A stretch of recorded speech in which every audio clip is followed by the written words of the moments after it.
Angela entered her pastor's office. Unfortunately to her, she saw a big python, filled with blood and red oil. What happened next will leave you speechless. So sit down, call your friends, because this story will teach you a lot of lessons. Before we dive in, don't forget to hit the like button. And if you're new here, kindly subscribe and join us on this unforgettable story. Let's get into the story. In a quiet village on the edge of Enugu Hills, there lived a young man named Pastor Chukwudi. He was ambitious and longed for power and recognition. He started as a small preacher with just a Bible and a stool under a mango tree. His voice was fiery, but people didn't flock to him. Frustrated by his struggles, Chukwudi traveled to a distant city, where whispers spread about a secret society that could give instant power. One night, he followed an old herbalist into a thick forest. There, he was introduced to a giant python kept in a shrine. The covenant was simple: feed the python with sacrifices, and in return it will grant signs and wonders. Chukwudi agreed. From that night, his life and his ministry changed forever. When he returned to the village, miracles began to happen. A lame man walked after Chukwudi touched him. Women without children conceived after he prayed.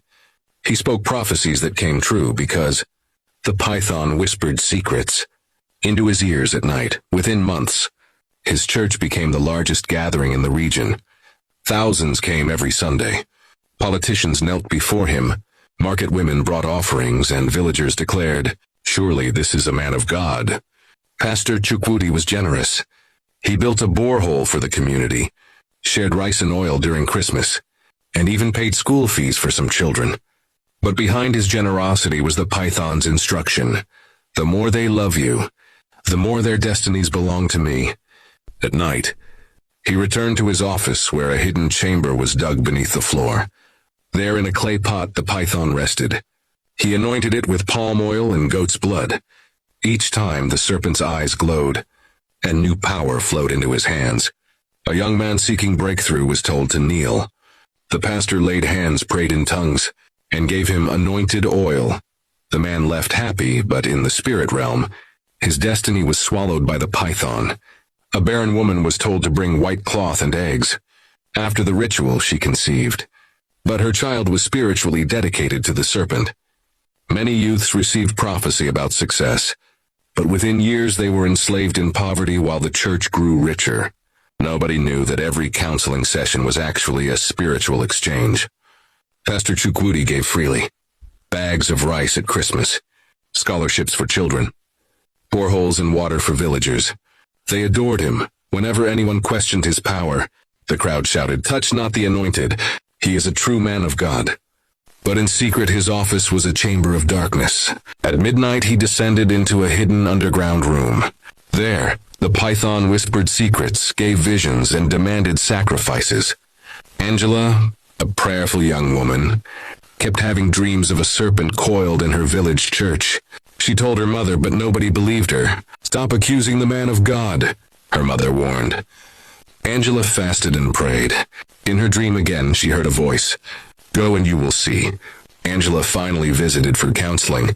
The ushers smiled and told her to wait, but as she sat, her spirit felt uneasy. Suddenly, she heard hissing behind the pastor's office door.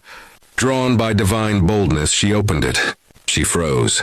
A giant python lay stretched across the room, its body glistening with palm oil, its tongue flicking. Around it were blood-stained bowls, red cloth, and charms. Pastor Chukwudi rushed in, his face pale. "Close that door. You don't understand," he shouted. But Angela screamed, and her voice pierced through the compound. Villagers rushed in. Some fainted, some shouted, others ran. Ushers tried to hide the truth, but the evidence was clear. Angela cried, "He is no man of God. He is a servant of the python." The crowd stormed into the office, and for the first time they saw the beast themselves. Panic spread. Women wailed, men trembled. News spread across villages. People abandoned the church. Those who had been counseled began experiencing strange nightmares, realizing their destinies had been tampered with. Pastor Chukwudi was disgraced. The same villagers who once sang his praises now stoned his house. He fled into hiding, pursued by the very python that once empowered him. The elder closes the tale. Children, not every power comes from God. Some who call themselves pastors are servants of darkness. They give you gifts but take your soul. They pray for you but tie you to chains. For Satan himself is transformed into an angel of light. Moral of the story: not all that glitters is gold. Miracles, wealth, and fame are not always proof of divine power. Some are rooted in deception and occult practices. Thank you so much for watching. We'd love to hear your thoughts. Share what you learned from this story in the comments below. We truly value your feedback. Another powerful and inspiring story will be released in just a few days. So subscribe to the channel and turn on the notification bell to be the first to watch when it drops. If you enjoyed this video, please give it a thumbs up and share it with your family and friends so the lesson can inspire others as well.